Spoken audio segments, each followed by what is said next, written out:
everybody, it's Professor Lynn Manzik, and today I am here to help you open Adobe Illustrator for the first time.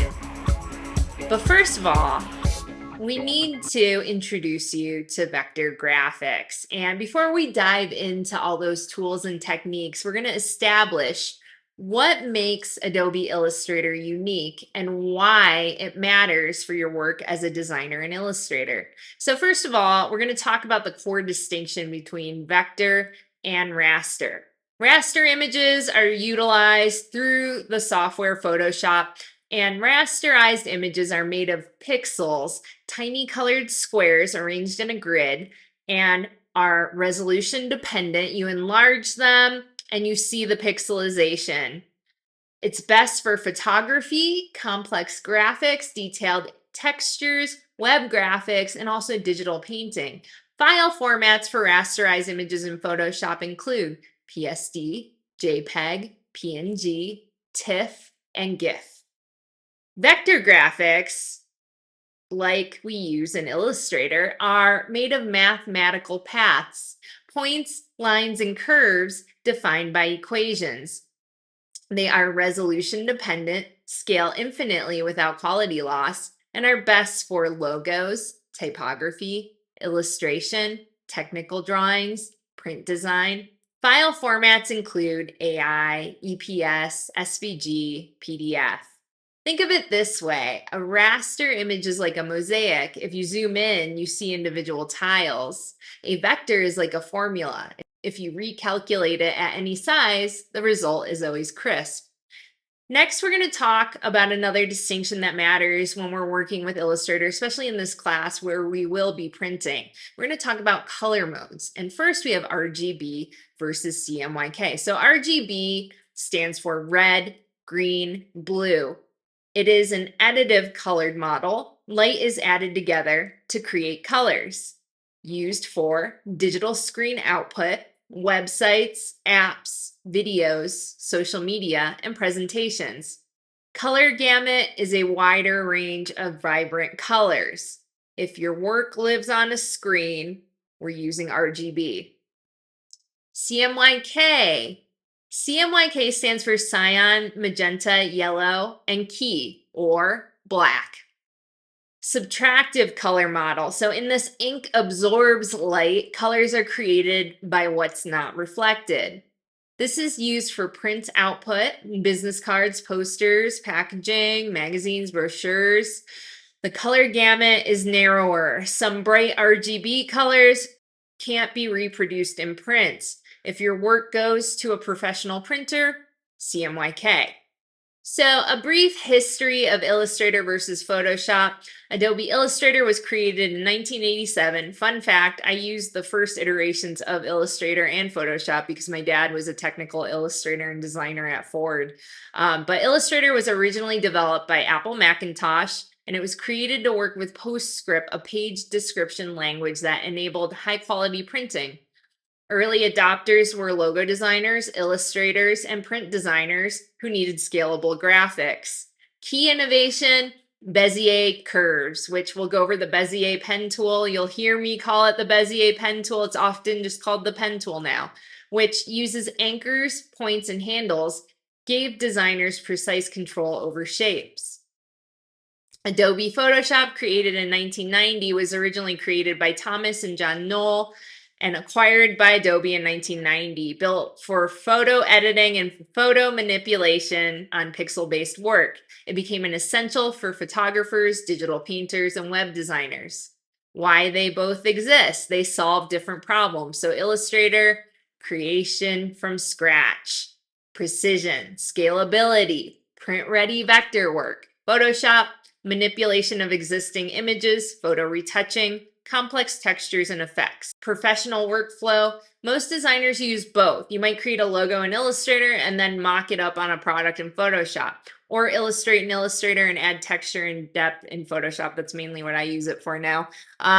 You might ask, like, well, why do we have some of the same tools in both? It's because over time, the software is adapted to include those things. But typically, Adobe Photoshop and Illustrator were meant to be utilized oftentimes while being open at the same time. You can literally just click and drag things over into one software from the other. You will be using these all the time as designers. When I was working in the field, I would be using Photoshop, Illustrator, and InDesign every single day. So get used to it. It's your best friend. Okay, so what we're gonna do now is I want to just talk about a couple things. So we're gonna open a new file. You can see I have my Illustrator here. First of all, something you'll notice about Illustrator and Photoshop and all of the Adobe software is that there are going to be multiple ways to do the same thing. For instance, you can open an existing file or start a new file here. But you'll note in File, you can also start a new file here, open a new file here. And you can also use the key command, Command N for a new file, Command O to open an existing file. So right off the bat, we're going to go in and click New. And we get to this dialog box, and you'll see that there are many different you'll see that there are many different formats here.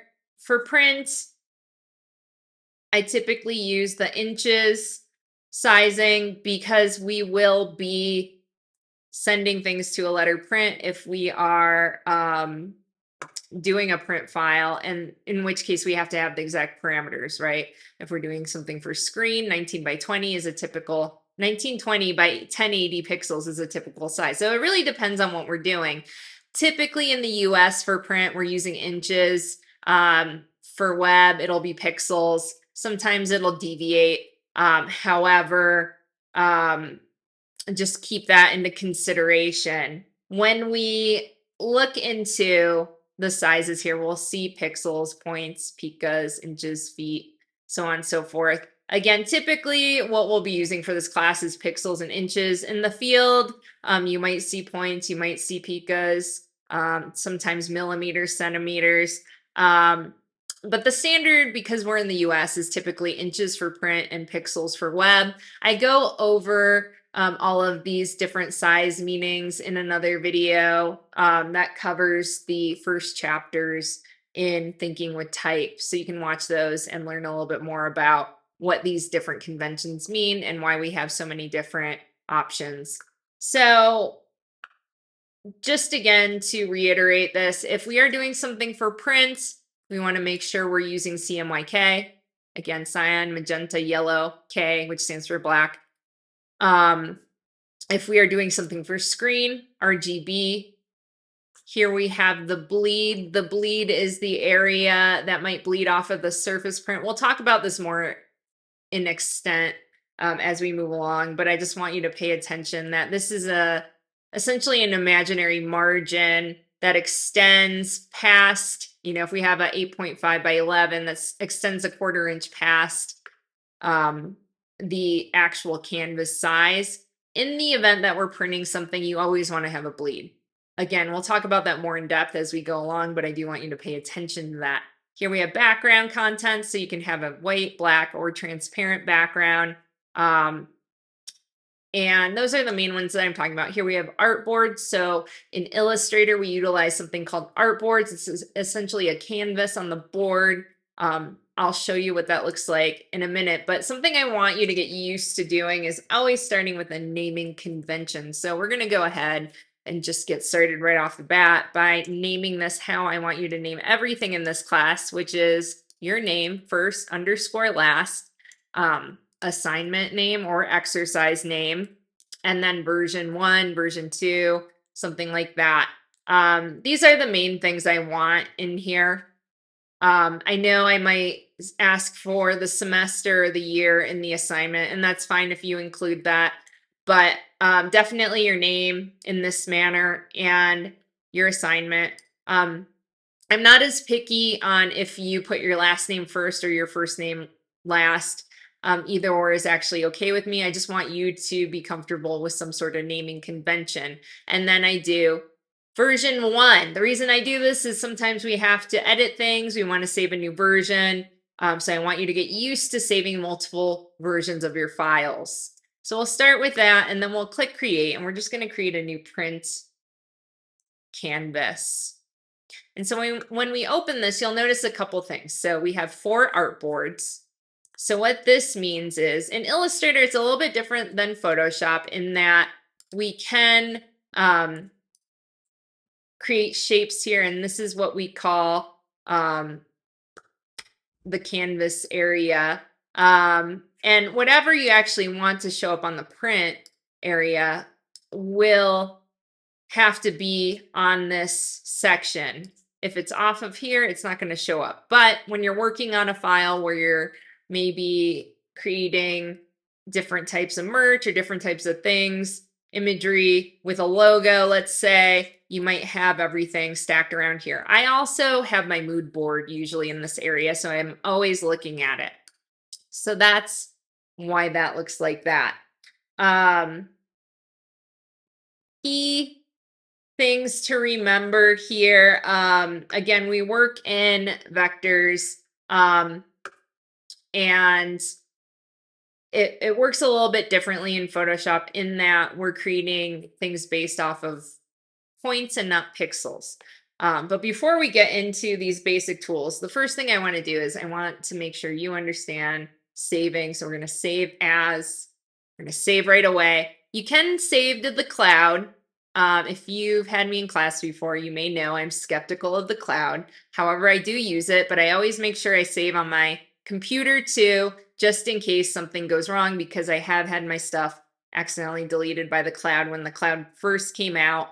Now it seems to be more consistent. However, that's just a good example of wanting to keep your work saved, up to date, and preventing any type of loss that could happen. So save it here, save it on your computer, save it on another cloud. If you have it, we have OneDrive, access to OneDrive with Microsoft. So again, I'll just save this here and click OK. And so when you save files in AI, so the cool thing about Adobe Illustrator, and just a note, when I say AI in this class specifically, the reality is I'm probably not talking about artificial intelligence. I'm probably talking about Adobe Illustrator, the original AI for designers. So just keep that in mind. I will try to make a distinction, when I am talking about artificial intelligence. However, when I say AI, it's typically going to mean like either the file naming convention or the software itself. And the cool thing about AI is that when you open one of these files, for instance, if I go and I have, this is another AI file, but if I don't have Adobe Illustrator on that computer, I can go ahead.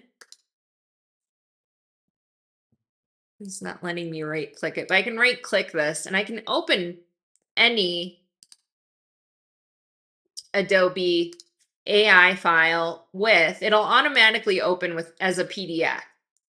That doesn't mean you can edit it in there, and it depends on how you saved it, but you can see the artboards open up. So this is another artboard that I had. I had a 2-page artboard illustration, and it will open up as a 2-page PDF instead.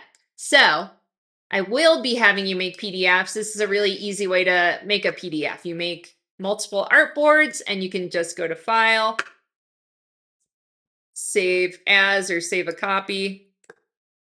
And you can save this as a PDF right off the bat. And you can keep the Illustrator editing capabilities if you want. If you're sending it to a client or sending it in an email, I would suggest going back in there and using the smaller file size conventions. But just as a basic demo on how to create your first PDF, that is how you would do that. And you can just open it in Adobe Acrobat. Again, there's nothing on there, so it doesn't look like anything, but that's how it would open. Okay, so now that we have that explained, I want to talk about the essential tools.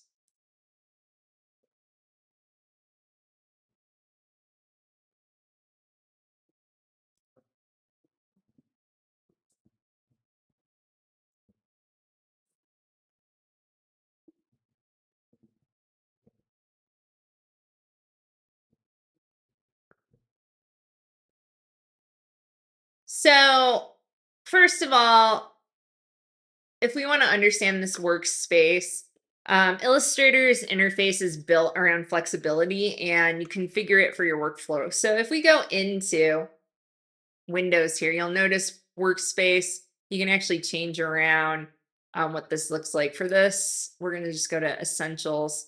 And you'll note that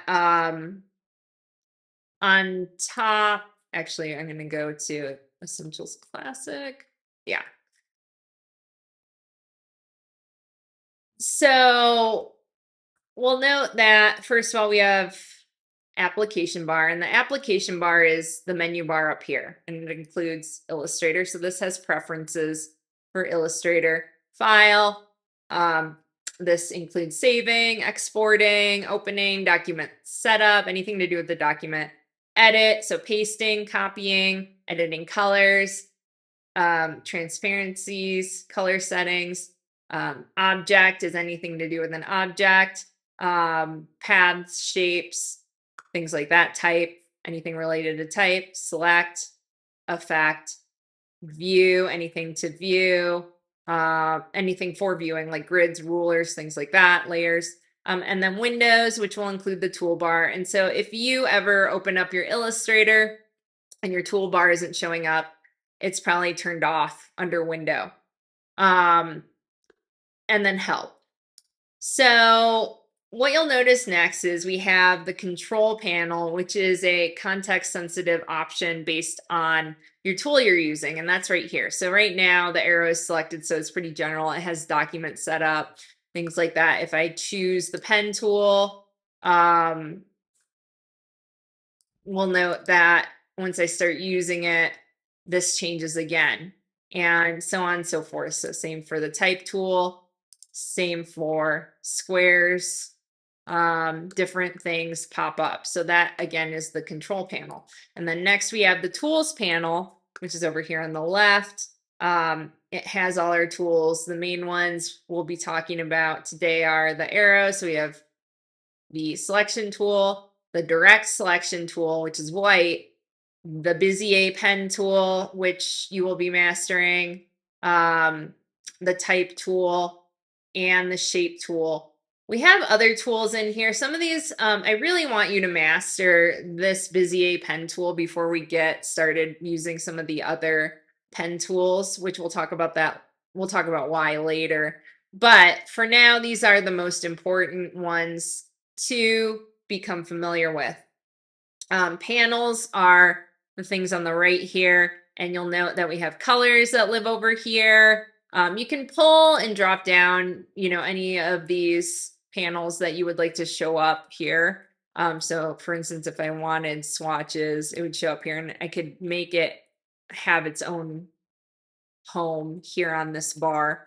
We have brushes, we have gradient, we have transparency, we have appearance, we have layers, we have graphic styles, artboard. So these are the different artboards on here. If I wanted to get rid of one, I could just click delete and that would go away. If I wanted to add one, I could click plus right there.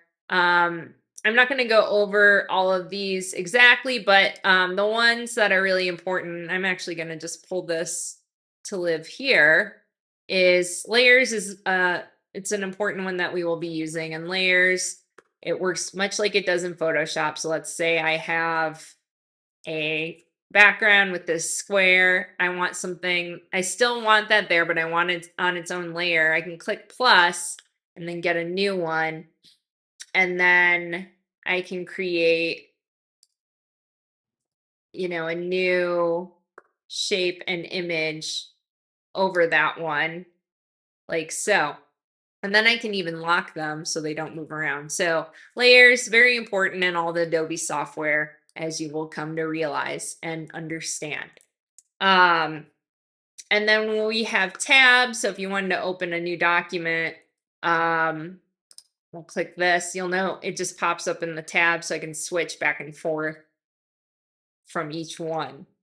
So again, there's different layouts here. We're starting with typography. I mean, you could just start with it being on typography and it would include all your type things here. As we move along, you may want other things showing up, but we will be mainly working with type in this class in Illustrator, so this would be a good place to start. Another thing you want to know is Command plus on your keyboard is zoom in. Command minus is zoom out. So make sure you recognize and understand those. You can also zoom right here in the corner or by using this magnifying glass. And to move the canvas around, you can press shift and then drag and this hand will pop up. I think it also lives under here. Yeah.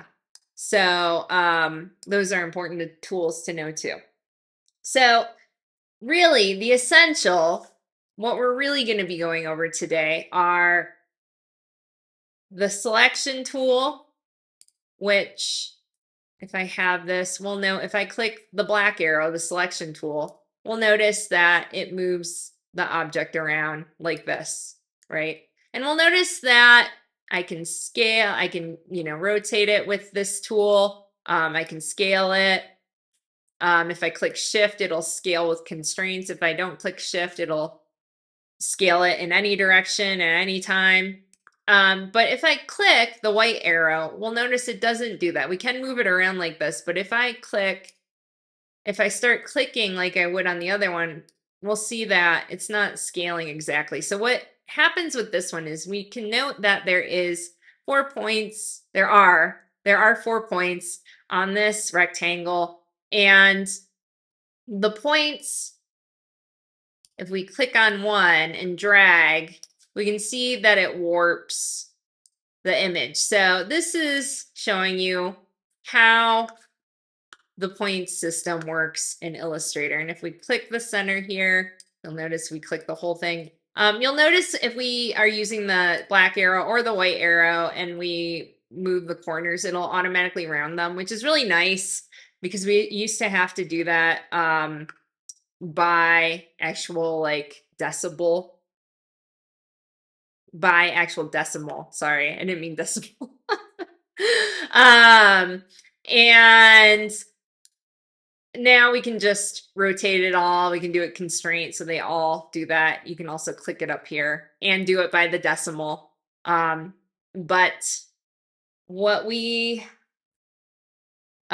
use this for is to create shapes. So again, to show you the capabilities of Illustrator, it's really when we use the pen tool that we recognize how it works. So again, this pen that doesn't have the curly line on it is the Bezier pen tool. And I want you to master this before we start using other pens. So how this works is it works point to point. So you'll see if I just click points, it'll automatically create a shape and it looks like a polygon, right? Which is great if you want to do a polygonal shape.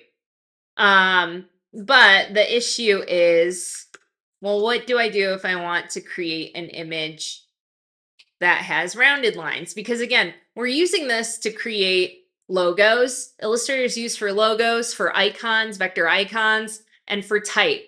That's where Illustrator really shines. So all of these formats use these bits and points. So if I wanted to create something round, I would have to click and drag and these handles pop up.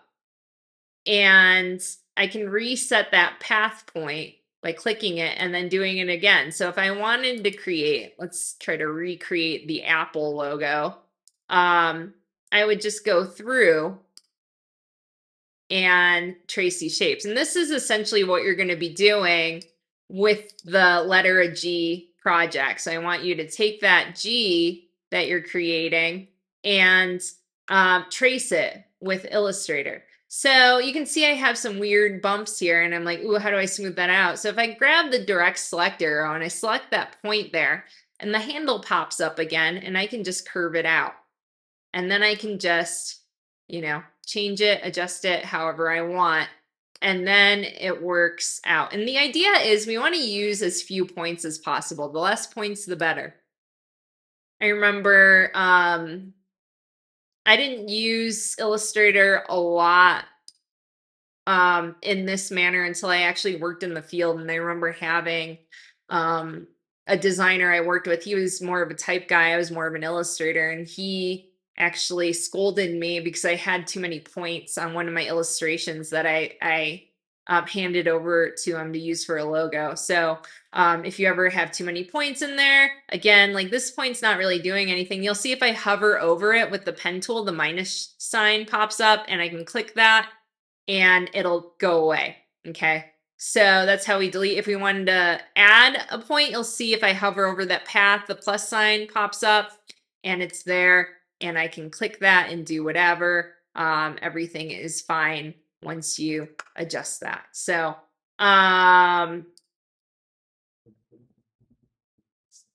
that's how that pen tool works. If you want more practice, there is a website called Bezier Pen Tool, the Bezier game.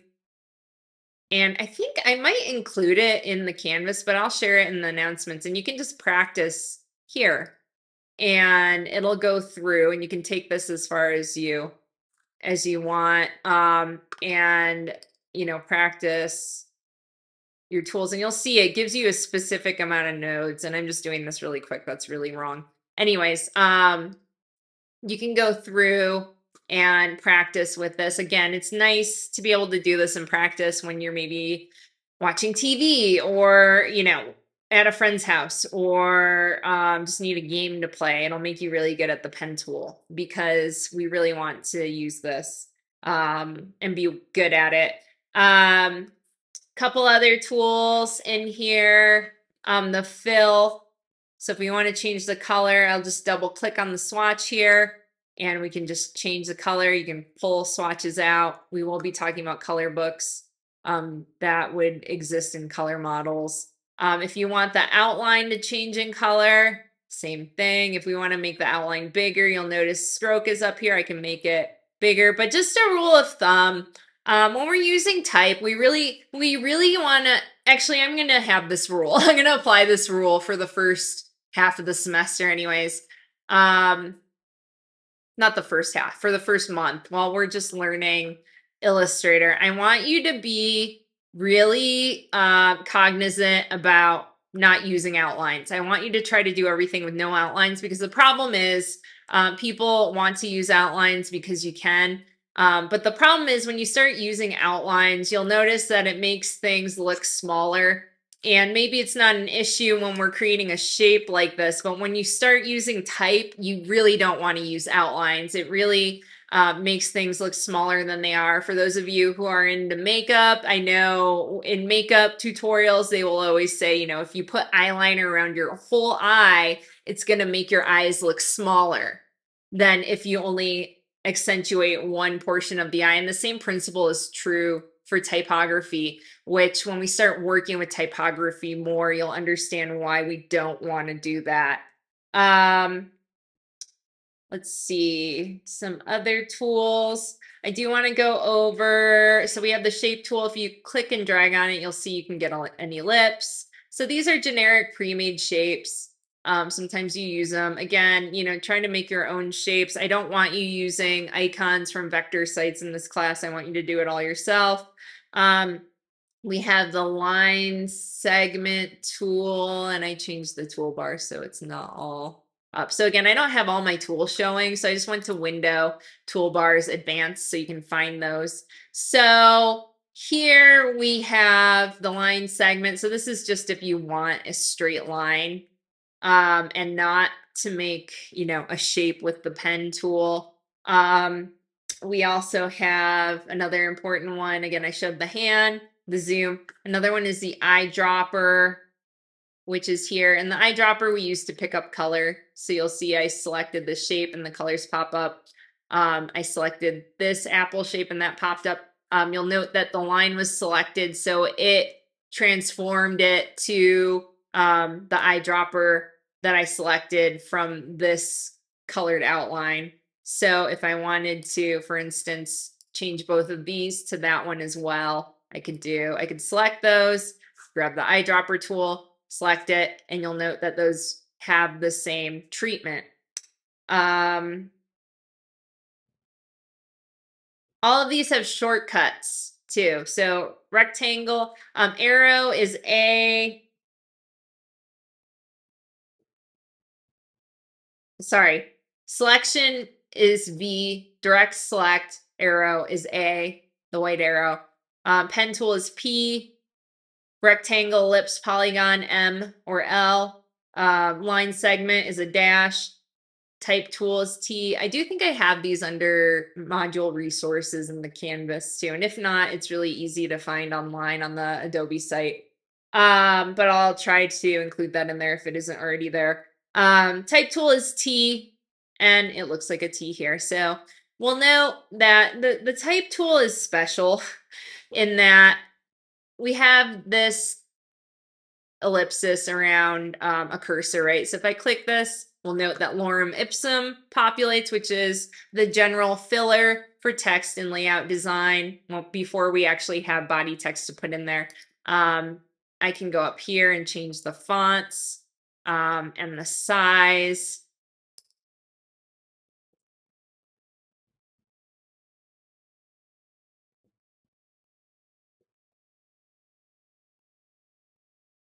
Oh, I don't know where that font went that I just used. I really wanted to use it, but I also like slab fonts, which you will learn about me in this class. I'll talk about slab fonts a lot. So that was just a no-no that I did. So this is how the type shows up. We never want to, I'm introducing typesins already. We never want to stretch it out. We never want to scale it like that. We always want to use the points, okay? So that's how we change the size. But you'll notice that if I just type the font in, I can still edit it, right? But really what we end up wanting to do in Illustrator in particular is we eventually want to turn this into a vector like this with points. And how we would do that would be by using create outlines. And I'm just going to show you that now. You can also do it in object, path, outline, stroke. Sorry, not outline, stroke. Type, create outlines. And again, I'm showing you this now. I will explain more about that as we move along, but that is something you'll want to learn how to do. And you'll notice now I can select this as though it were a shape. Okay. This will become important when we start making our own fonts, but I just want to show you where that exists now. And I will explain the utilization of that as we move along.